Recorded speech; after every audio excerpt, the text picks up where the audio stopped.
21 જિલ્લાઓમાં આજે પણ વરસાદની આગાહી છે. હજુ પણ 2 દિવસ રાજ્યમાં વરસાદી માહોલ યથાવત રહેશે. બનાસકાંઠા, સાબરકાંઠા, અરવલ્લીમાં વરસાદ પડી શકે છે. પંચમહાલ, દાહોદ, મહીસાગર, વડોદરા, ભરૂચ, છોટાઉદેપુર, નર્મદામાં પણ વરસાદની આગાહી છે. 28મી ડિસેમ્બર સુધી વરસાદની હવામાન નિષ્ણાંત અંબાલાલ પટેલે આગાહી વ્યક્ત કરી છે. 28મી ડિસેમ્બર સુધી હજુ કમોસમી વરસાદની શક્યતા છે. ઉત્તર ગુજરાતના ભાગો, મધ્ય ગુજરાતના ભાગો, પૂર્વ ગુજરાતના ભાગોમાં હજુ ક્યાંક વરસાદ થઈ શકે છે.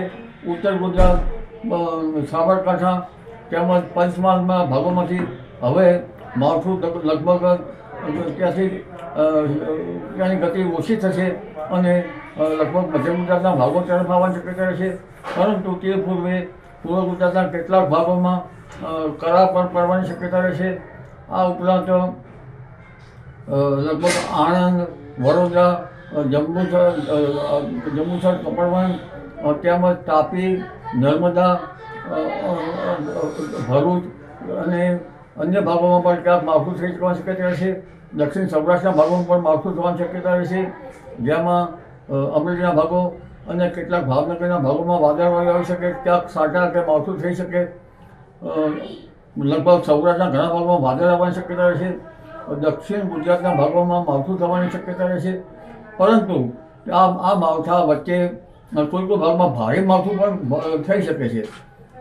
ક્યારેક કમોસમી વરસાદ 10-12 મિલીમીટર કે તેથી વધુ, લગભગ 1 ઇંચ જેવો ક્યાંક ત્રાટકી શકે છે.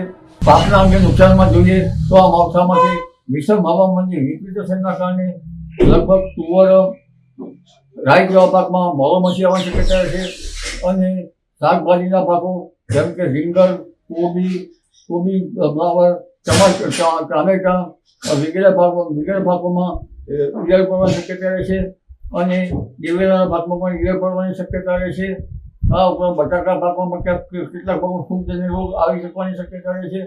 એટલે વિષમ હવામાનની વિપરીતતાના કારણે ભીન પાકોમાં ઈયળો અને રોગ આવવાની શક્યતા રહેશે. ખાસ કરીને યલો સિસ્ટમની ઈયળ પડવાની શક્યતા રહેશે અને મરચીના પાકમાં પણ લગભગ રોગ આવવાની શક્યતા રહેશે.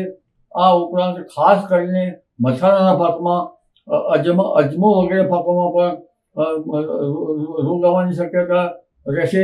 પરંતુ જીરાના પાકમાં ચરમો આવવાની શક્યતા રહે.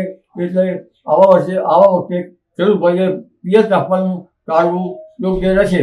29 ડિસેમ્બરથી ભારે ઠંડી આવવાની શક્યતા રહેશે અને 10મી ડિસેમ્બર સુધીમાં ઉત્તર ગુજરાતના ભાગમાં ન્યૂનતમ તાપમાન 10 ડિગ્રી કે 8 ડિગ્રી સેલ્સિયસ જેવું થવાની શક્યતા રહેશે. પંચમહાલ, સાબરકાંઠાના ભાગોમાં પણ ન્યૂનતમ તાપમાન ઘણું ઘટી શકે છે. ઉત્તર સૌરાષ્ટ્ર, રાજકોટના ભાગોમાં પણ ન્યૂનતમ તાપમાન ઘટી શકે છે.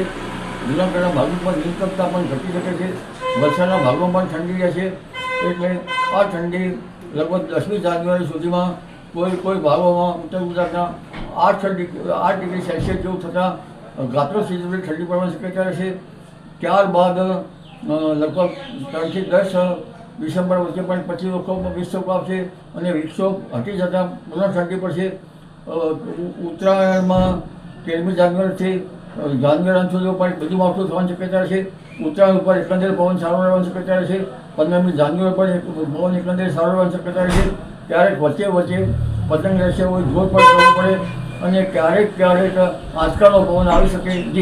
વાત કરીએ રાજ્યમાં કયા વિસ્તારોની અંદર વરસાદ પડ્યો છે, તો વાતાવરણમાં પલટાથી દક્ષિણ ગુજરાતમાં ખેડૂતોના જીવ તાળવે ચોંટ્યા છે. ચીકુ, ડાંગર, શાકભાજી સહિતના પાકમાં નુકસાનની શક્યતા છે. તો માવઠાના કારણે ખુલ્લામાં જણસો ન રાખવા ખેડૂતોને સૂચના અપાઈ છે.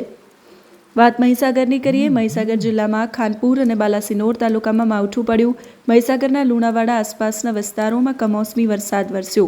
બાલાસિનોર, લાલસર, ધામોદ સહિતના ગામોમાં કમોસમી વરસાદથી ખેડૂતોની સ્થિતિ કફોડી બની છે. ઘઉં, ચણા, મકાઈ, શાકભાજી અને ઘાસચારામાં મોટા પાયે નુકસાનની શક્યતા છે. વાત અરવલ્લીની કરીએ તો અરવલ્લીના ભિલોડા માર્કેટયાર્ડમાં ખુલ્લામાં પડેલો પાક પલળી ગયો. કપાસ અને મગફળીની જણસોને ભારે નુકસાન થયું. આગાહી છતાં બેદરકારી દાખવવામાં આવતા વેપારીની જણસોને નુકસાન થયું. વાત અરવલ્લીના મેઘરજની કરીએ તો મેઘરજ યાર્ડમાં પણ બેદરકારીના દ્રશ્યો જોવા મળ્યા. ખુલ્લામાં પડેલી મગફળી પલળી ગઈ. આગાહી છતાં તકેદારી ન રખાતા આ પરિસ્થિતિ સર્જાઈ. વાત વલસાડની કરીએ. વલસાડમાં પણ મોડી રાત્રે વરસાદ ખાબક્યો. કપરાડાના સુથારવાડા વિસ્તારમાં મોડી રાત્રે માવઠું પડ્યું. રસ્તાઓ પર પાણી જોવા મળ્યા. ખેડૂતોની હાલત વધારે કપરી બની.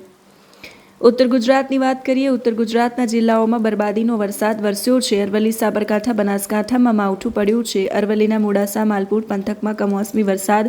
ઉભરાણ, સુલપાણેશ્વર સહિતના ગામડાઓમાં મોડી રાત્રે વરસાદ પડ્યો. મોડાસા શહેર અને ગ્રામ્યમાં કમોસમી વરસાદથી ખેડૂતોની ચિંતામાં વધારો. ભિલોડાના સુનોક, વશેરા, કંપામાં પણ બરબાદીનું માવઠું પડ્યું. સાબરકાંઠામાં પણ વડાલી અને આસપાસના વિસ્તારોમાં વરસાદ વરસ્યો. કમોસમી વરસાદના કારણે ઘઉં, બટાકા, ચણા, શાકભાજી સહિતના પાકમાં ભારે નુકસાનની શક્યતા. પાકમાં રોગ આવવાની શક્યતાને કારણે ખેડૂતો ચિંતામાં મુકાયા. વાત બનાસકાંઠાની કરીએ. બનાસકાંઠામાં પણ મોડી રાતથી સાર્વત્રિક વરસાદ. ડીસા, દાંતા, દાંતીવાડા અને ઇકબાલગઢમાં કમોસમી વરસાદ વરસ્યો. છેલ્લા 5 દિવસથી બનાસકાંઠામાં વાદળછાયું વાતાવરણ હોવાને કારણે ખેડૂતો ચિંતામાં મુકાયા છે. વરિયાળી, એરંડા, રાયડા અને બટાકા, ઘઉં, જીરું અને ઇસબગુલના પાકમાં મોટું નુકસાન થઈ શકે છે. તો રાજ્યના 7 તાલુકાઓમાં આજે વહેલી સવારથી બરબાદીનો વરસાદ શરૂ થયો છે. સાબરકાંઠાના 4 તાલુકાઓમાં આકાશી આફત વરસી છે, જેના કારણે ખેડૂતો પરેશાન થયા છે. વડાલી, ઈડર, ખેડબ્રહ્મા અને હિંમતનગરમાં માવઠું પડ્યું છે. તો અરવલ્લીના ભિલોડામાં અને મેઘરજ તાલુકામાં પણ વરસાદ પડ્યો છે. સૌથી વધારે વરસાદ સાબરકાંઠાના વડાલીમાં પડ્યો છે. વાત પાટણની કરીએ તો પાટણના સિદ્ધપુરમાં પણ વહેલી સવારે વરસાદી ઝાપટું પડ્યું. સિદ્ધપુર તાલુકા આસપાસના વિસ્તારોમાં પણ માવઠું. આકાશી બરબાદીથી ખેડૂતો મુશ્કેલીમાં મુકાયા છે. દક્ષિણ ગુજરાતની વાત કરીએ. દક્ષિણ ગુજરાતના નવસારી અને વાંસદા અને આસપાસના ગ્રામ્ય વિસ્તારોમાં પણ માવઠું પડ્યું. વાંસદાના ઉપસડ અને આસપાસના ગામડાઓમાં માવઠાથી ખેડૂતો પરેશાન. માવઠાના કારણે નાગલી સહિતના શાકભાજી સહિતના પાકમાં ભારે નુકસાન થઈ શકે છે. તો હજુ પણ આવતીકાલ સુધી હવામાન વિભાગ, હવામાન નિષ્ણાંતોએ વરસાદની આગાહી કરી છે. ખેડૂતોની ચિંતામાં ફરી એકવાર વધારો થયો છે. તમારા ગામ, તમારા વિસ્તાર, તમારા જિલ્લામાં કેવો માહોલ છે, કમેન્ટ કરીને તમે અમારા સુધી પહોંચાડી શકો છો. અત્યારે આ વિડીયોમાં બસ આટલું જ. નમસ્કાર.